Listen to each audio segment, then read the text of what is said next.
If you are teaching Belle Nuit by Andrea Dow, or maybe you're learning it for yourself, here is a few of the pedagogy ponders I had for this piece.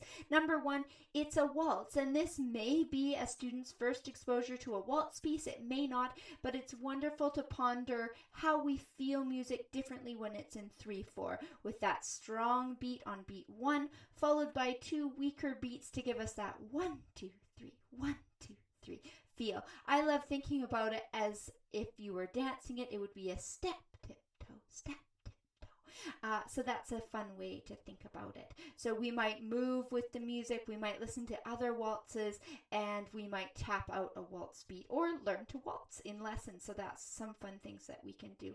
The other is this gives a wonderful opportunity for weight transfer and a slight lateral motion of the hand. So if you're even just starting out with the melody, you can enjoy feeling that. And you can see we can kind of rotate our wrist in natural ways to follow the direction of the notes. That doesn't have to be done in a rigid sense. It's just to give the freedom of the wrist side to side.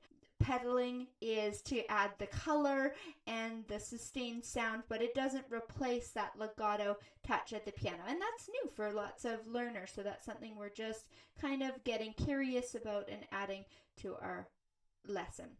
The next thing I might explore is that we're moving from the octave in front of us to shifting our body weight so that we can play octaves above. So making sure that hands aren't playing at an odd angle like that, and actually that you're feeling balanced from the floor, that feet are stable on the floor, and that you can actually shift your weight from side to side. Again, that's different depending on the body that you have and your balance at the keyboard, but those are some ponders that I have to keep students comfortable at the keys. I hope you enjoy this piece. Let me know in the comments if you'll be teaching this or if you're trying it for yourself. Thanks for listening.